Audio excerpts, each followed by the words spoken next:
Hello and welcome to Tales from the Oval with me, Jon Surtees. And John, today we are looking at the best Surrey team of all Yes, time.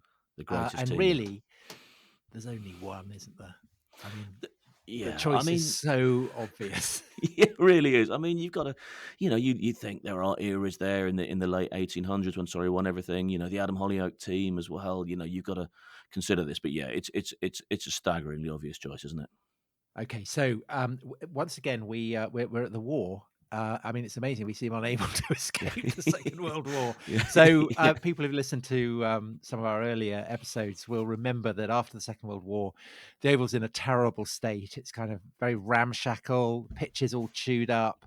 They've had cages up to keep German paras in and things like that. yeah.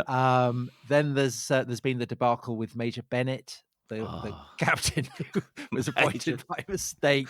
Major Uh, Nigel Harvey y- Bennett, one of the great figures in Surrey so history. so 1946, the first year after the war, Surrey finished 12th, Yeah, and yeah. even by 1950, things aren't looking great. No. There's no real money for staff, no real money to improve the pavilion. The pavilion is kind of in a terrible state. And on the field, it's kind of commented by people who play against them that it's a very uncoordinated team. So Yeah, it's said of them that there are 11 captains on the team, and this is a shame because by 1950, it's pretty clear that Surrey have the makings of being a brilliant team, yeah. and that this kind of disaster, the period in the 40s, might well kind of vanish into the haze and a new Mm. dawn, John. And we're recording Yeah. this actually on the day of the general election Mm. result. So in Tony Blair style, a new dawn might be dawning.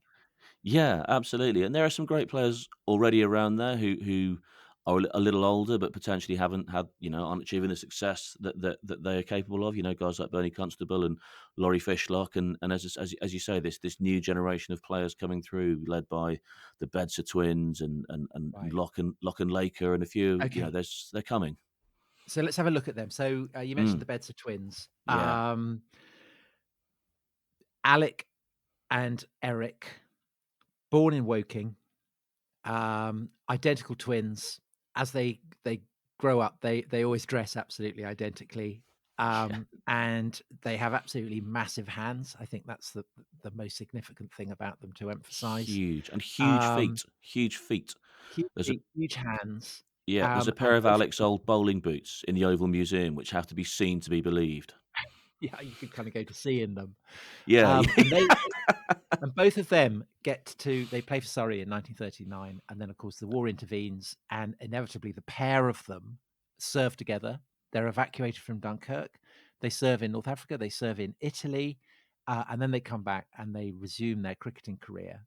Mm. And, you've got Eric, who is, I mean, he's a very steady batsman, isn't he? He's Yeah, kind of a sheet anchor type.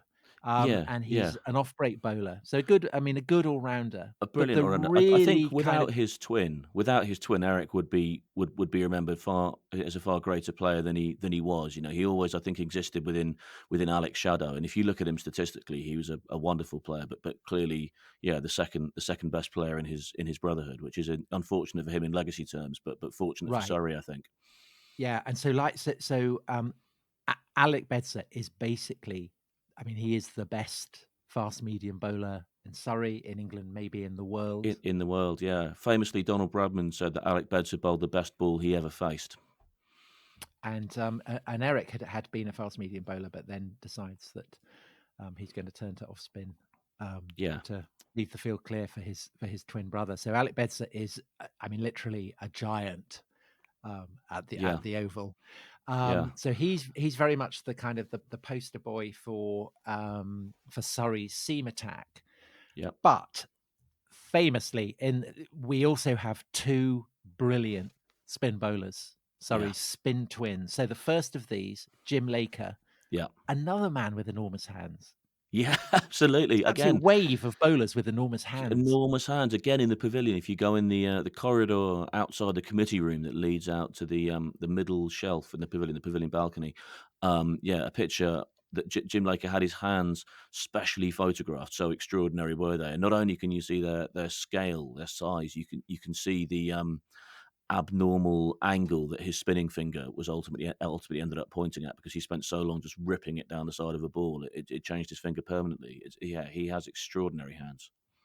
Um, I mean, in a way, he shouldn't have played for Surrey because he's actually from No, Bradford. So he's yeah, he's a Jack Hobbs qualifier, isn't he? yeah, And there's a and kind of like, rather roundabout way that he ends up at the Oval because yeah, he so the war breaks out. He serves with the army in the Middle East, and there are all these matting wickets in Egypt, and that's yeah. really weirdly where he perfects his mastery of spin. Yeah. Well, as James and I said in the episode we just released last week, Monty is a absolute cricket nut. Monty's Well, I speeches mean, are grew up by the Oval, didn't he? absolutely grew up by the Oval, and his speeches are littered with cricketing references. So yeah, the establishment of matting wickets in Monty's territory is no surprise. I don't think. I think It's he basically would what have won the war.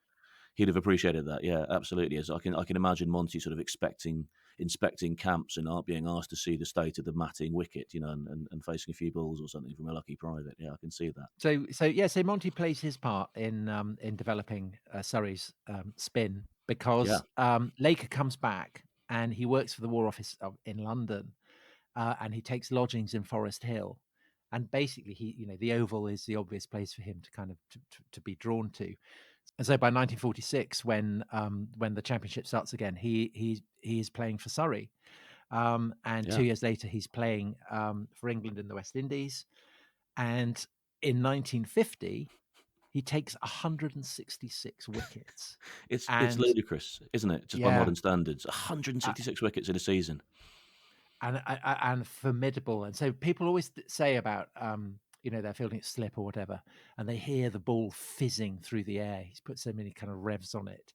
Yeah. Um, Mickey Stewart talks about it wonderfully because Mickey Stewart famous was very often one of his close fielders as one of the in the latter part of this period, one of the younger people in the team, so would be assigned to field close by. And yeah, Mickey talks still to this day. He can hear the sound of the ball fizzing down as he stood there at short leg or silly mid off or somewhere nearby. Yeah, it's amazing. It makes it so sound so aggressive. Yeah, so Laker is very much a man who lets the ball do the talking for him because, of Mm, course, he is famously undemonstrative.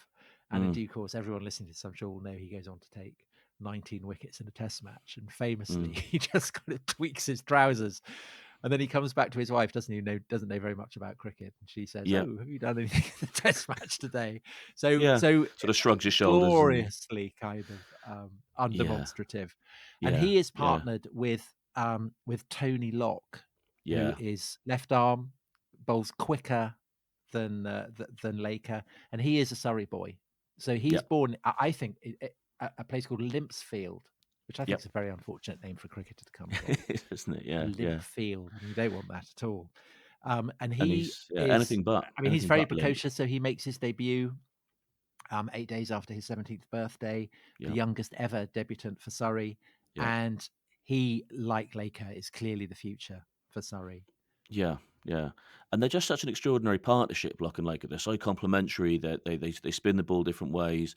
They're incredibly different characters. Like you say, Laker very undemonstrative, but also that has a stubborn streak a mile wide. Laker. So Laker was known. If he disagreed with the field placings that Surridge or May was giving him, he was known to he would pick up the ball and he would very quietly walk to the end that he was bowling from, and he would put the ball down in between the umpire and middle stump, and he'd look at the captain and said, "If you want that field, then someone else is going to have to bowl." And until Brilliant. Laker got the field he wanted, the ball would stay there. Whereas Locke was much more incendiary than that. Locke was much more of a sort of you talk about the fizzy noise that the ball made when they were spinning it. Locke was much more of a fizzy character, and Yeah. famously even there's a brilliant book by Christopher Sanford which came out a couple of years ago. I'd recommend everyone looking it up, and about the relationship between Locke and Laker, Wasn't great, was it? no, it wasn't. Kind No, which is a fascinating thing. People will assume that because they're so identified with each other, people would assume that they were best of mates, thick as thieves, and they absolutely weren't. They were chalk and they were cheese. chalk and cheese. Absolutely, yeah. It's brilliant, wonderful to think about that. So the bowling, clearly, I mean, amazing. Yeah, And Surrey's strength over the decade to come through the 50s will be its bowling. Yeah. but they do also have, in 1950, a young batsman who has, people are saying, this guy is the best. This is going to be the great Yeah. England batsman, the heir to Hobbs. And this, of course, is the young Peter May, who, Well, yeah. well, tell us about him. Well, to you say Peter May. I still think anyone who and what I'm told is anyone who knew him or anyone who was a fan of him, he was very much not Peter May. He was Peter Barker Howard May, PBH May. That was his. If you like, I don't think you really had brands in the 1950s, and if you did, he was very much He PB kind of did have a brand, though, didn't he? He I mean, he did, because yeah, so he is I mean, he's from he's a Methodist, but he's a posh Methodist, which is a yes, kind of unusual. You don't get quite so many posh Methodists. Very no, handsome, very slim. yeah, He's a great man for a side parting. yeah, yeah. There's a Never wonderful knowingly picture of without a him. side parting. Yeah, again, if you're at Um, the Oval, on the side of the lift shaft by the bottom of the Peter May stand, yeah, wonderful, wonderful picture of Peter May's side parting. Go and look at that. It's brilliant. so he's a very modest man. He's very self-effacing. I mean, Mm, almost shy, but he has an incredible steal. And as a mm, batsman, he is unbelievably good, incredibly precocious. So he mm. goes to Charterhouse, which I think at this point was kind of like the best public school for cricket. And Yeah, I was it's intrigued still to very read that good. Still very good. his The home of Martin Bicknell now. his English teacher there was W.C. Seller, who wrote 1066 and all that, which was the Amazing. very good That's a beautiful comic detail. comic account of English history. Yeah. He then goes to Cambridge where he reads history, Hmm. and he's in his first year at Cambridge, and he scores a double century against Yeah. Hampshire Yeah. at Yeah. Fenners, Yeah. 227 not out. So this is, I mean, he's clearly going all kinds of places. So he Mm, makes his debut for Surrey in 1950 when he's only 21 and still mm. at Cambridge. And the following year, when he's still an undergraduate, he plays his first test for England against South Africa, and he scores 138. So Yeah. this is a guy who is absolutely qualified to provide the kind of the bedrock of batting for Yeah. Surrey and for England, and so it will Absolutely. prove.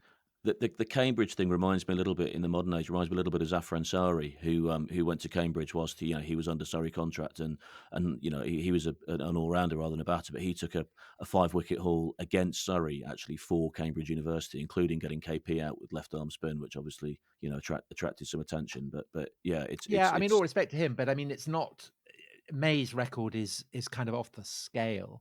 oh And yeah, actually, yeah, yeah, yeah, they were brilliant batsmen for Cambridge, and I mean, there was Doggett as well, and Shepherd, who would go on to become Bishop of Liverpool. So kind of an yeah, extraordinary group of people. But May is yeah, the guy who, I mean, he becomes England's great batsman in yeah, the 50s. And yeah, then one last person, people may be wondering, what about what's the wicket keeping looking like? Well, yeah, there's this guy Arthur McIntyre, who is so local to the Oval that he's actually born in Kennington, yeah. and Wonderful, he works on the wonderful. ground staff. And I think Hmm. actually initially he's a bowler. And then of course, as happens so often with these guys who are playing for Surrey in the 50s, the war has intervened. He goes to North Africa, and there, John, he meets with the Bedser twins, doesn't he? Yeah, well, there's a story that I've been told, and I just think this is wonderful. So the Bedser twins, as you said, also served in North Africa, and the story goes that I've been told, and I have no way of assuring you that this is true, but it's a wonderful story. So Who cares about that? I'm going to tell it. Yeah, Go for absolutely. it. There you go.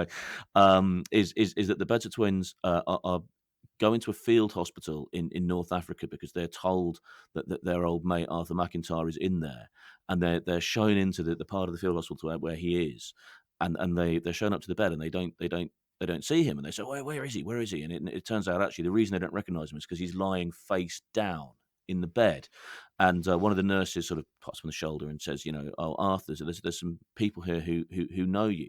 And he turns around and sees Alec and Eric, and is overjoyed to see them, but there's clearly a bit of discomfort. And Alec, and they say to him, "Why were you lying face down?" And he said, "Oh, they shot me, they shot me up the arse." At which point Alec and Eric immediately just go, "You were running away!" Yeah, yeah. Just, Yeah, sort well, of I mean, bring the just dressing for this, rooms. if that story is true, just to emphasize, I mean, McIntyre is a very brave man, and he goes on to take part in the Anzio landings where he gets wounded Yeah, again.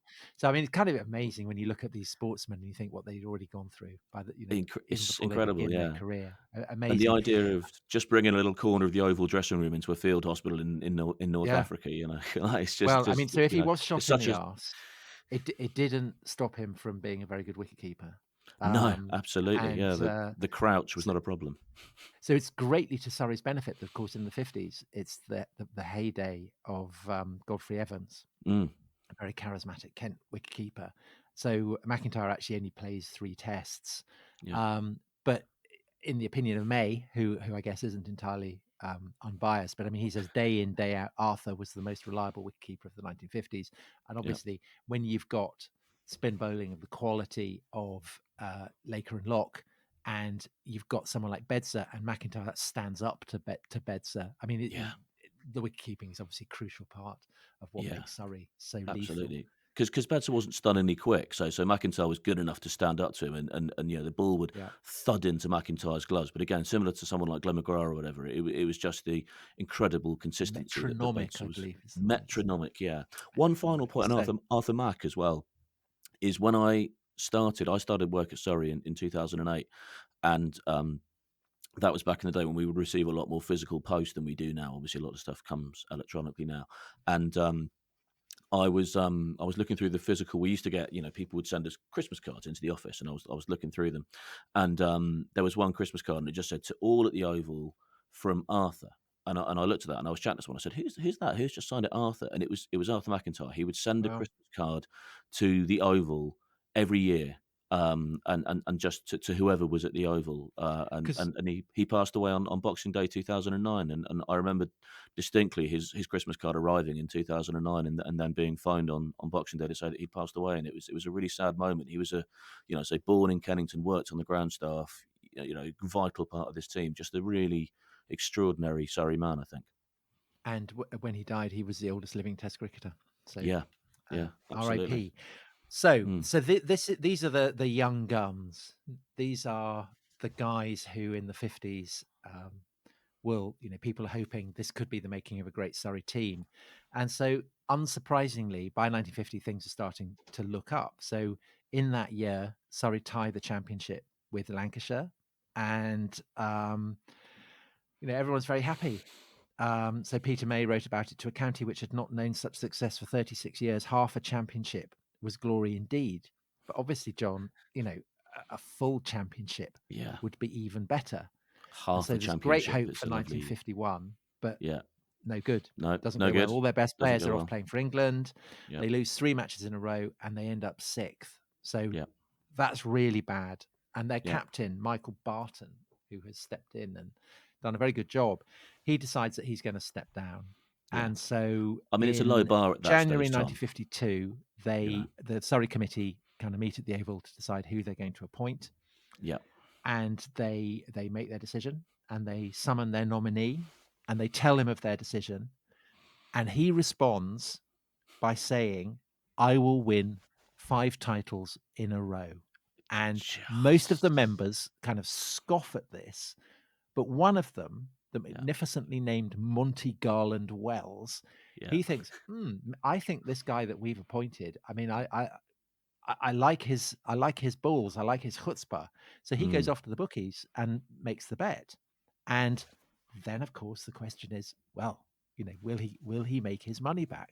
Will he And do John, it? the identity of this captain, this man, this newly appointed guy who has saying, I will win 5 titles in 5 years. Who is he? As anyone who grew up watching cricket in the 1990s, and particularly who is fond of Graham Gooch's 333 at Lords, it's of course Stuart Surage, the big SS. Stuart Surage. Yes. Again, a boy very much local to us, Yep. because we're both in Brixton. He's on Herne. He grew up in on Herne Hill, Herne Hill. Yep. um, and he went to. I looked this up. He went to the Emmanuel School in Wandsworth, which is Right. also the school that Tim Berners-Lee, who basically Really? invented the internet, didn't he? So Wow, yeah, I didn't know that Tim Berners-Lee is a 2 South impressive Londoner. old boys. The internet came out of South London, that's brilliant. Yeah, yeah, yeah, from Wandsworth. Yeah, So there you go, the huge. Stuart Surage, the bats that everyone will be familiar with, it was actually that company was founded by our Stuart Surage's grandfather, Right, um, and very successful.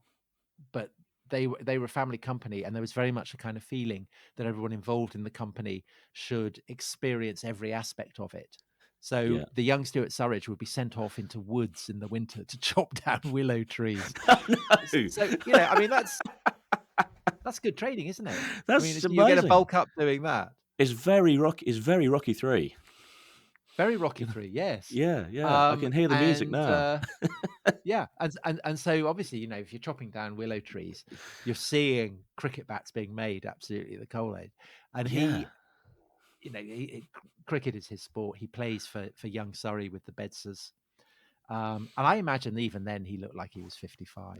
He's yeah, one of those kind of mid-century sportsmen yeah. who you just can't imagine them ever looking young. No, Bit like he's Brian got a Close. yeah, he's got an extremely experienced face, and again, in most of the photos I've seen of him where he's not actually playing cricket, he's constantly smoking. Yeah. Yeah, so, I mean, he always looks kind of quite old even when he wasn't. Yeah, And so, I mean, he's not as a cricketer, he wouldn't rank with the guys that we've been talking no, about earlier in this absolutely not. show. So, I mean, he's an all-rounder, he's a kind of hard-hitting batsman, but he never scores a century for Surrey. His highest score is 87.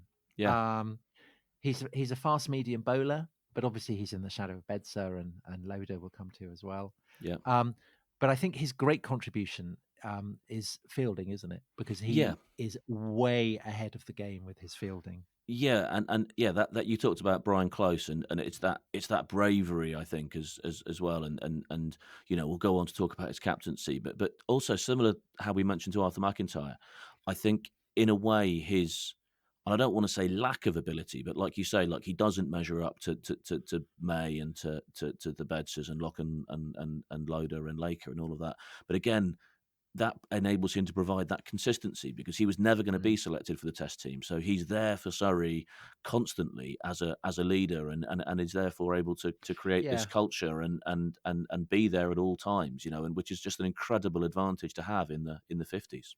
And we talked about how it seemed to opposition teams in the 40s that Surrey were a team with 11 captains. And Yeah. I think the fact that Surridge is such a brilliant fielder means that he is able to lead from the front because his catches are so incredible. He's kind Mm, of pushing himself to the limit, and therefore everyone around him wants to do that. mm. So the guy who the guy we quoted saying that Surrey, seemed to have 11 captains in the field was the Essex batsman Dickie Dodds, Yeah. and this is his commendation on Stuart Surridge. Stuart was a large man in every way. He had a large frame, a large heart. He bowled large swingers, and he cracked the whip. Without question, he was the boss. He led from the front and gave his orders, reprimands, encouragement, or praise in language as spoken in the borough market. And that's Yeah. before borough market became very shishy. I was going to say, yeah, I think Yeah, I it's think it's kind of important to remember what Borough Market was flat like in whites. yeah, in the 50s compared to what it Yeah, is now for those of the people aware of it. Yeah, absolutely. yeah, Yeah. yeah. Yeah. So, and so amazingly, he goes on to win Monty Garland Wells his bet. He Yeah. captained Surrey 5 seasons in a row, and Surrey come top 5 seasons in a row. Yeah. And I'll be honest, there is absolutely a case for the fact Stuart Surridge should have been nominated as the best captain, but because of the chronology and everything, we went for Percy Fender for reasons that Yeah. I hope listeners will understand. But I mean, he is captain very much in the kind of Percy Fender school. Yeah. Fender was aggression from the first ball, and that's absolutely what Surridge is about, isn't it? Yeah, just to pause on Fender for a second as well. I love again to imagine some of the characters that are around the oval at this point, watching that team and enjoying Surridge's captaincy. So obviously Fender, stayed in London with his wine business, and I presume would have been at the Oval a lot watching these teams, and Yeah, for potentially sure. offering a word of advice in the ear. So I think Surridge is very much a chip off Fender's block, and I think Fender would have Yeah. loved seeing him. And we talked with James in the last episode about Lord Arthur Tedder, who was Surrey's president from 53 to 58, who was one of the great commanders of the Second World War, one of the great air commanders of the Second World War. Ended up as Eisenhower's deputy on the Western Front in 1945. And again, I can imagine that Tedder is sat there watching and again possibly offering the odd word of advice to Surridge about leadership and management, whatever. It's Yeah, amazing but I that mean, the people around. the leadership is obviously incredibly important. We've said how Surridge leads from the front with his fielding in particular, but obviously the motor for their success is the fact that they have an unbelievable bowling attack. So just to Mm. give you some stats, Yeah. over the course of the 5 seasons that Surrey win the championship, Locke has an average of 13.02. Bedser 16.28, Laker 16.69, Eric Bedser 21.84, and poor old Surridge Yeah. trailing down 28.11. But Um, Eric and then Bedser with 21.8. yeah, Alec Beds, I mean, and his average is 21.8, and it's the fourth best. yeah. Well, and also there's we haven't mentioned who comes in over the course of the 50s, Peter Loader, Peter Loader, yeah, who's very quick, a kind of very unsettling quick. bounce, hasn't he? Whippy, I think, Yeah, the the sort of is how perfect a complement. journalist would describe him. Yeah, whippy, but the perfect complement to Bedser, who was slow but bowled this incredibly heavy ball and got the ball sometimes to move almost like a spinner. And then you had Peter Loader at the other end, who by 1950 Yeah. standards, was bowling genuinely quickly. I mean, incredibly thin, incredibly fast. Mm. And he plays for England as well. Hmm. And he gets the last hat trick by an England bowler before Dominic Cork gets it Before Dominic against Cork in West the late Indies. 90s. Yeah, Yeah. yeah, amazing. So so basically, I mean, that is, a more than test standard bowling attack. Yeah. It's a battalion, isn't it? So And also it's interesting. You look at Surrey now, and people talk about the strength of the Surrey bowling attack now, and various players have come out in interviews and said, I think that test attack would stand up in that Surrey attack, would stand up in a test match. And I think, yeah, that is exactly what you could say in the 1950s. yeah, okay. So the batting is only marginally less impressive. So do you Yeah. know what Playfair Cricket Annual described it as? Go on. Virile. Virile. Wow. Virile. I think someone had a sherry at lunchtime before they were at Playfair that year. So they bat very hard. They go for they go for targets very, very hard. So Yeah. 1952, the year that they win their first championship, two very startling run chases, just to give people a sense of how they're playing. So in July, Yorkshire come to the Oval, and Yorkshire, of course, are Surrey's great rivals. Yorkshire make 137, Surrey make 285, and Yorkshire then bat in the way that people in Surrey expect Yorkshire to bat, i.e. Yeah. very, very dourly, Doer. very dourly. And Yeah. the crowd get really cross and start kind of barracking.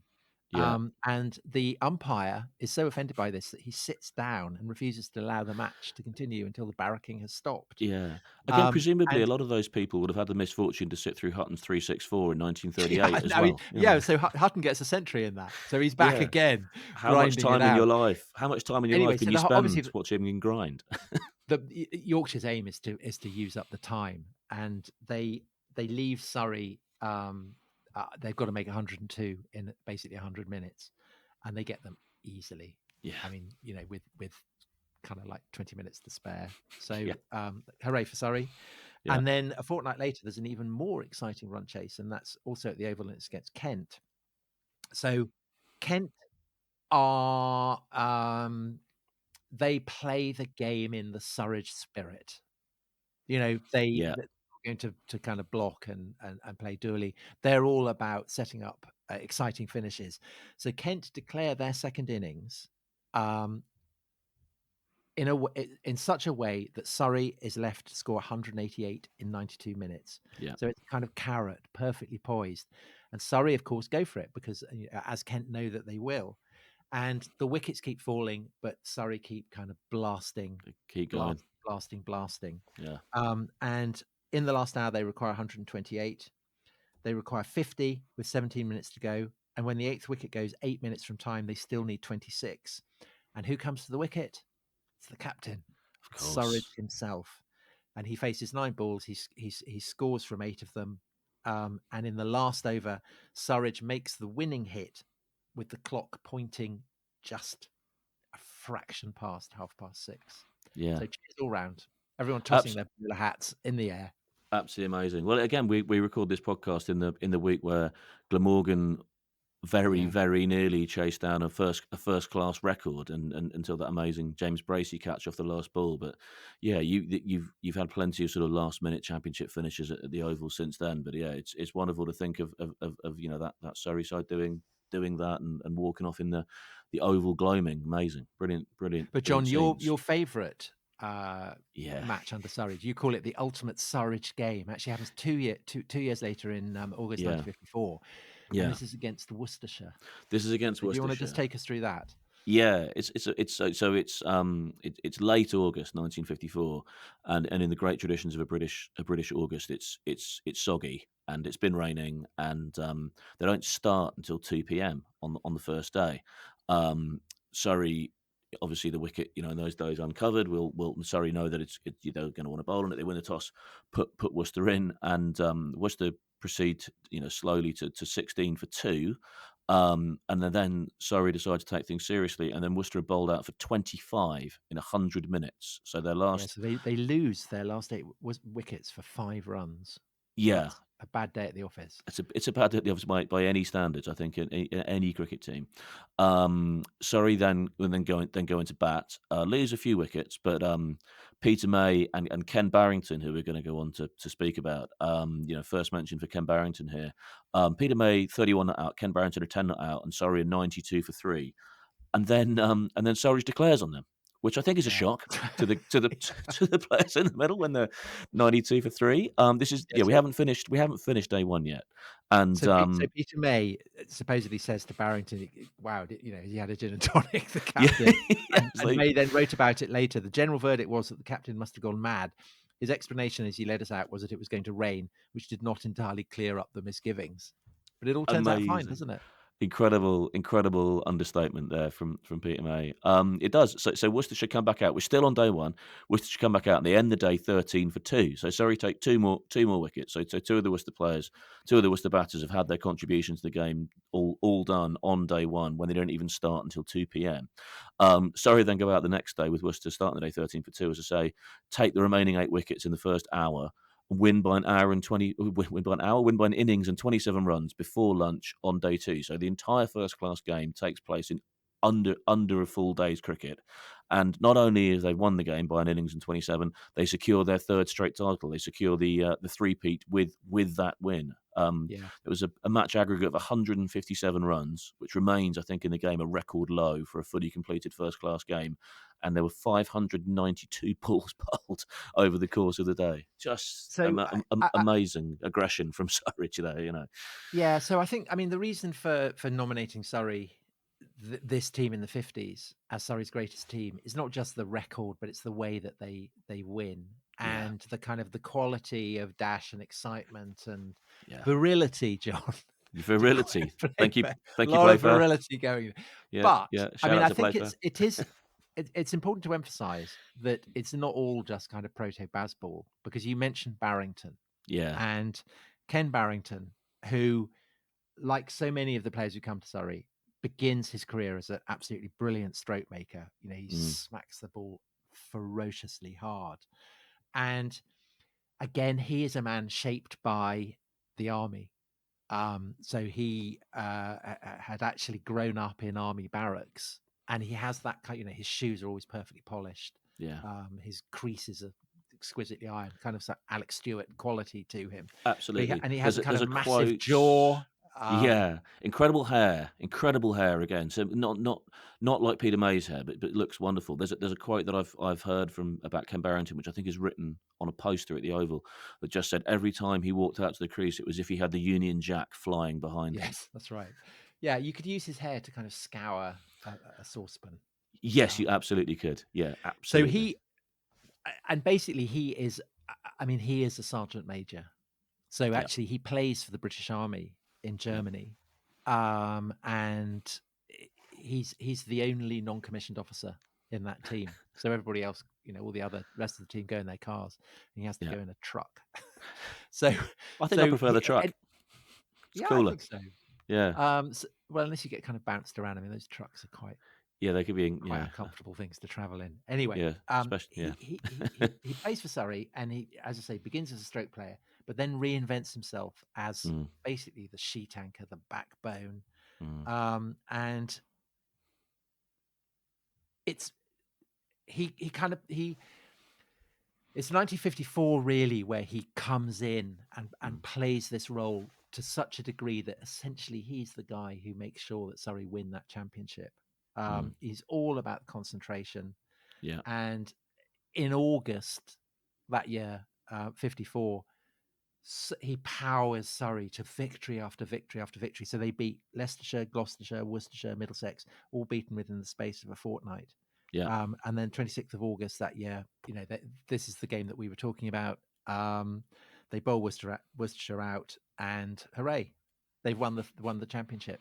So yeah. that's a kind of perfect way to win. Perfect way to win. Also, And I'd like to say perfect way to win because they finish before lunch, so therefore they have the whole of the yeah, day before they even get into the evening for celebrating. yeah. So those gin and tonics that Peter May Yeah, thought that Surridge had been having, plenty of them. and Barrington is, from that point on, Barrington is basically the backbone. And the thing that's interesting about him is that basically the better the opposition, the better his batting average. So again, some amazing stats.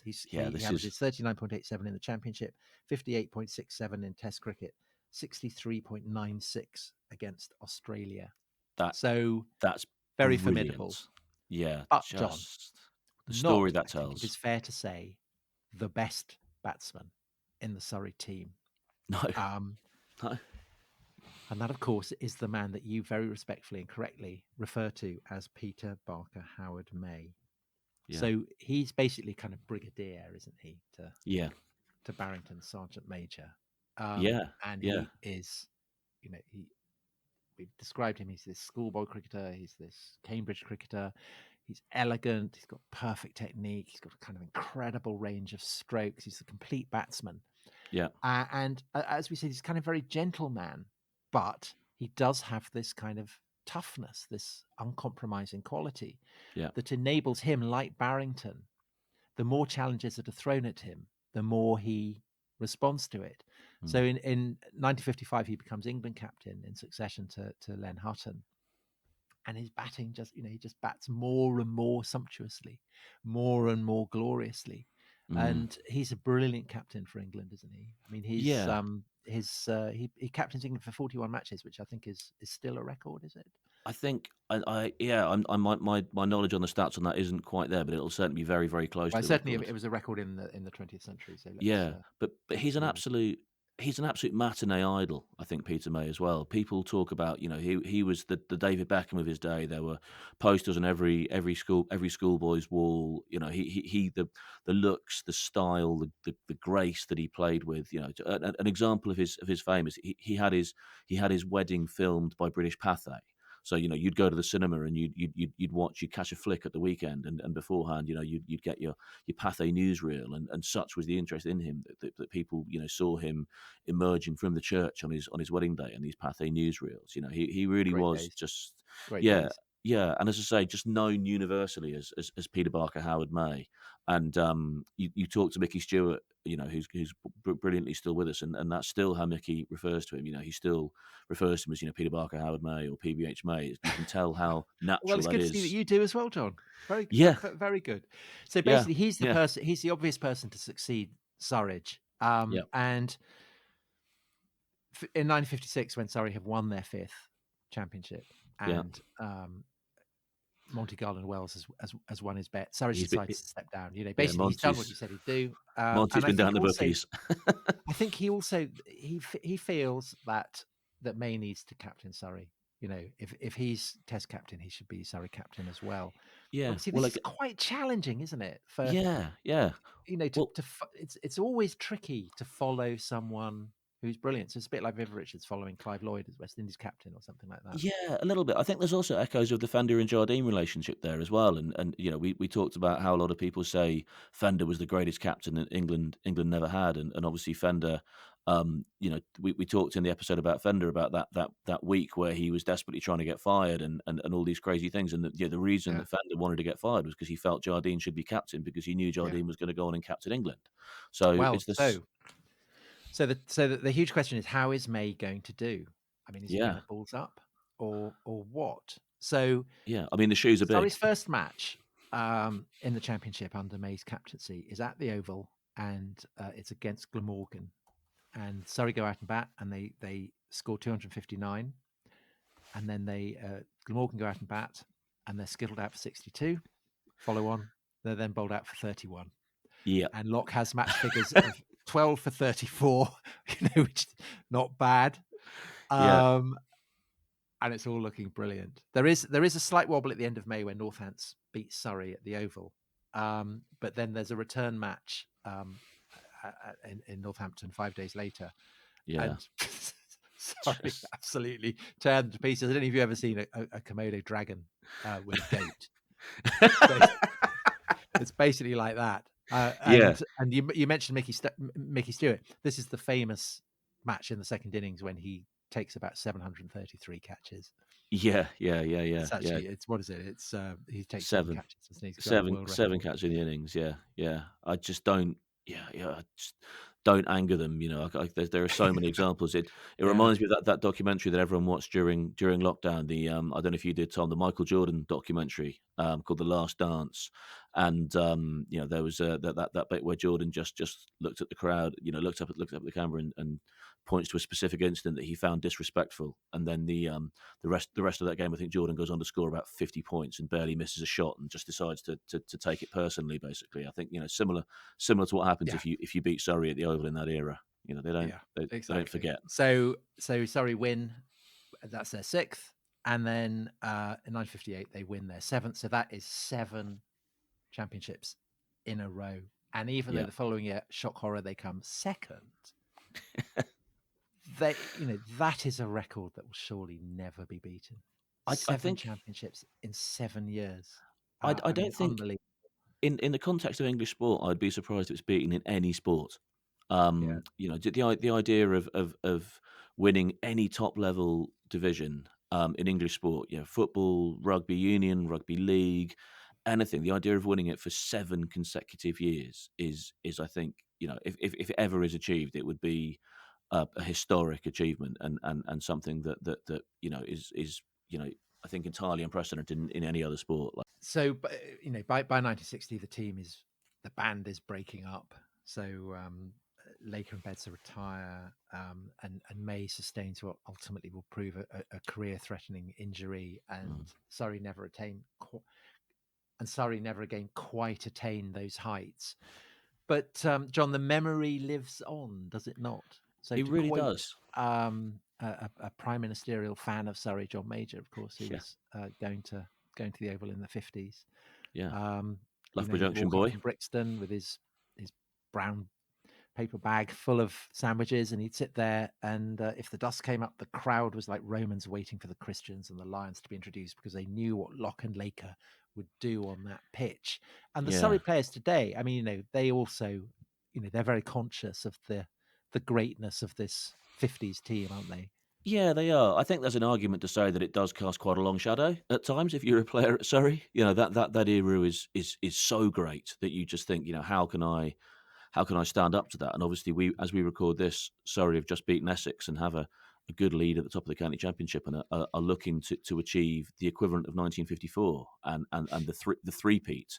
And actually, you know, there are some parallels if you look at 28 if you consider sort of COVID as if you wipe out COVID, you know, Surrey won the championship in 2018, didn't get the repeat in 2019, but now are in the middle, you know, hopefully, you know, this year getting the third. So but they do those players cast long shadows. You know, you look at the Oval, you've got the Bedser stand, you've got the Peter May Garden, you've got the Yeah, Lock Terrace, the Laker Terrace. The names are everywhere. That legacy is everywhere. yeah, But interestingly, when I was talking to Adam Hollyoake last year, I was chatting to Adam about this because that was really Adam's team was the first real era of Surrey, if you like, after since the 1950s. We won the championship in '71, but didn't repeat. Won some white ball trophies, but really, Adam when Adam won the championship in 1999, there was a far longer period of time had passed without Surrey winning the title than when Surage won his first, or indeed when Barton won it in 1950, or shared it, sorry, in 1950. And I spoke to Adam and I said, "Look, how did you cope with this shadow? Because clearly it would have the Bedser stand was still there, and then the Peter May stand was still there in the '90s. That the shadow was cast for his team too, and he said they did talk about it in the dressing room. But apparently they likened themselves to different players in that team in the '50s, and discussed the roles Yeah. that they played in Adam's team, in the Surrey team in the '90s, and likened them to the roles that players played in the '50s. Adam is, I think there's quite a lot of similarities between Adam and Surage in terms of the way that Adam batted and bowled and captained, so very assertive, some would say aggressive leader. You had Sacklane and Salisbury, Lock and Laker, and I think Bicknell as Bedser, I think is a similar sort of role, and whatever. It's an amazing thing. And Adam told me a great story that he said he was playing out in Australia as he used to go and do most winters, and was playing. I think just a grade cricket game, and he said he was playing, and he was conscious the umpire was British, but he didn't know, which is unusual, I think, relatively unusual. But he didn't know who he was, and they were chatting, and then people started calling him Peter, and he realised the umpire's name was Peter, and ultimately Adam came to realise the umpire was Peter Loader, who emigrated to Australia after he finished playing in England, and it just absolutely blew Adam away that he had this opportunity to meet Loader and chat to Loader. And this is very late, I think, in Loader's life. And yeah, Adam went up to him and introduced himself and explained who he was, and sort of spoke about what an honour it was to meet him. And I think Loader, I think, was almost surprised that Adam knew who he was, Mm. but Adam was absolutely overawed to meet him, and insisted they go out for dinner, and they did. They went out for dinner, and they talked for hours, and just Brilliant. what a Brilliant. wonderful. I'd love to be a fly on the wall for that Yeah. that that meeting of eras in a restaurant in Well, Australia. I think if this series has a theme, it's the way in which the the past and the present are always kind of mixing at Yeah. ground like the Oval, and with a club like Surrey. Um, and as we've said, the memory of this team, the Surrey team in the '50s, it will probably never, their achievements will probably never be surpassed, and their memory will endure for as long as cricket is played at the Oval. So Mm. thank you very, very much for listening, and we will be back next week with our choice of the greatest spell of bowling ever at the Oval. And John, we will be joined then by a very, very special guest. So something to look forward to. I We cannot will see wait. you then. Bye bye. I'm so excited. Goodbye.